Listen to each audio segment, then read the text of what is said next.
Itasha, a popular trend in Japan where people will decorate their car in anime, manga, video games, and pretty much whatever else you can think of.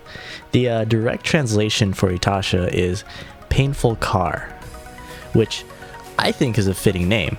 I mean, imagine running into one of these in the street. It's like walking into a dark room and suddenly a bright fucking light comes on out of nowhere, and at first it hurts and you might actually feel your eyes burning, but at the same time it draws in your focus. It grabs your attention. Whether you love it or hate it, you gotta admit, it's quite unique and it definitely stands out. And today, I'm going to walk you through the process of how I did mine. Starting off with the artwork.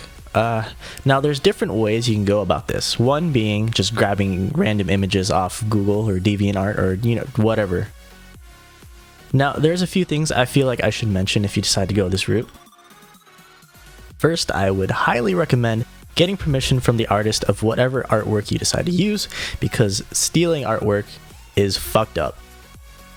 I mean, it only takes a few minutes just to shoot them an email and let them know what you want to do, and most likely they will just say yeah, okay, sure, and it'll probably make their day.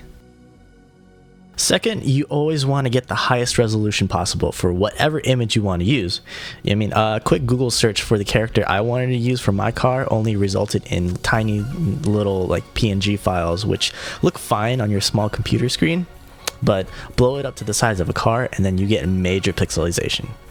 But I mean, if that's the look you're going for, who am I to judge, But in my opinion, if you're going to spend the money to do this, you might as well go the extra mile and make it look the best you can. Now we move on to the second option, which is hiring or commissioning an artist. This is the option that we decided to go with, since it let us have the advantage of molding the image to pretty much anything we wanted.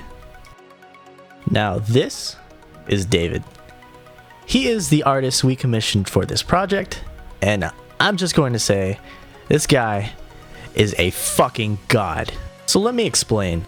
The goal for this project was to finish the wrap and reveal it for an event. The event we chose was the Arizona 8.6 Bash, which is in Arizona. I mean, like, who would have guessed, right? Anyways, about 2 weeks before the event, my crew and I got together for some boba, tea, and some other gay shit. And then we realized, oh fuck, we procrastinated the shit out of this project. Dude, the AZ 8.6 Bash is like fucking like 2 weeks away. So after another week of procrastinating and sitting on my computer playing around with Illustrator, completely in denial, believing that I could do the designs myself, we set out in search for an artist. So in comes David. Now, not only does he agree to work on the two pieces, well, this motherfucker does it in a fucking weekend. I'm talking Friday sketching, Saturday inking, Sunday coloring. Monday, the artwork's already exported and sitting in my Dropbox, ready to print. So, David, if you're watching this, you, sir, are a god. Anyways, moving back on topic. Whether you're taking pictures off the internet or commissioning an artist, here are a few things to keep in mind. Vector graphics are always preferred because they can be blown up to any size and still keep its quality. The downside is that you won't be able to get the same amount of detail as you would with a rasterized image. The second option is a raster image, which is most likely what you'll be using, and it's what we used.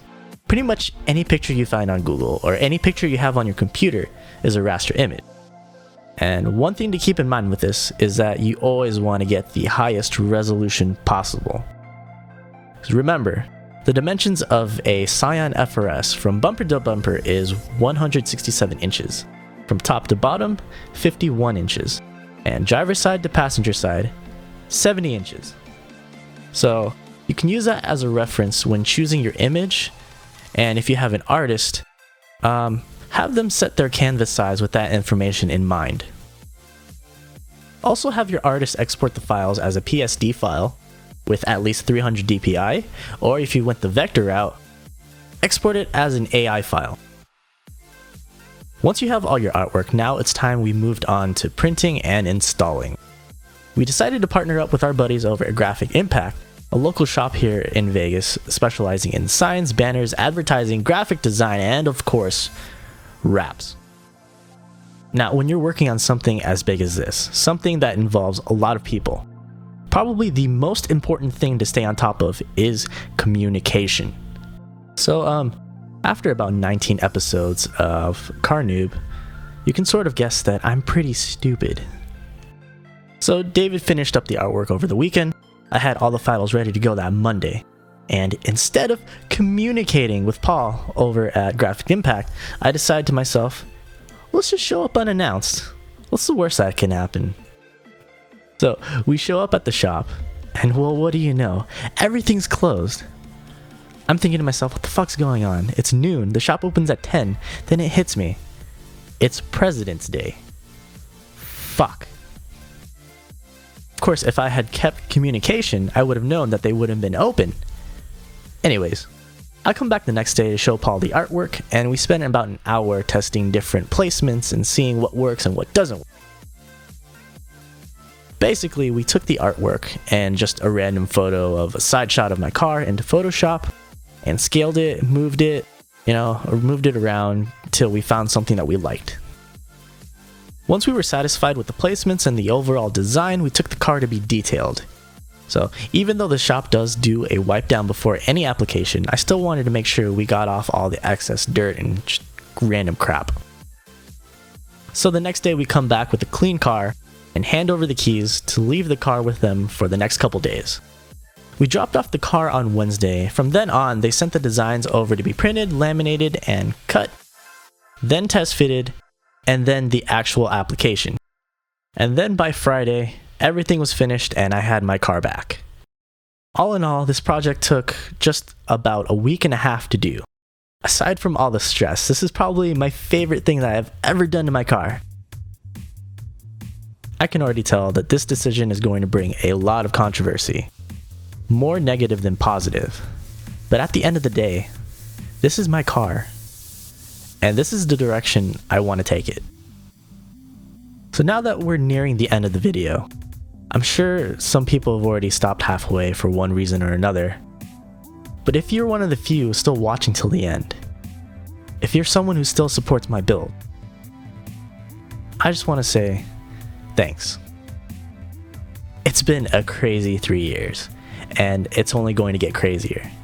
So, thank you for sticking till the end. Thank you for your support. Thank you for subscribing, hopefully. And as always, thanks for watching. Hey guys, so this is probably the longest voiceover that I've ever done so far. This video and well, this whole project was a blast to do. And I really want to do bigger and better projects. So let me know what you guys think in a comment down below. What are some things you'd like to see in a future video?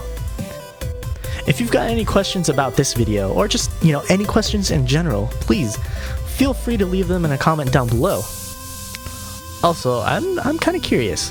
Does anybody know who this character is that's featured in my Itasha?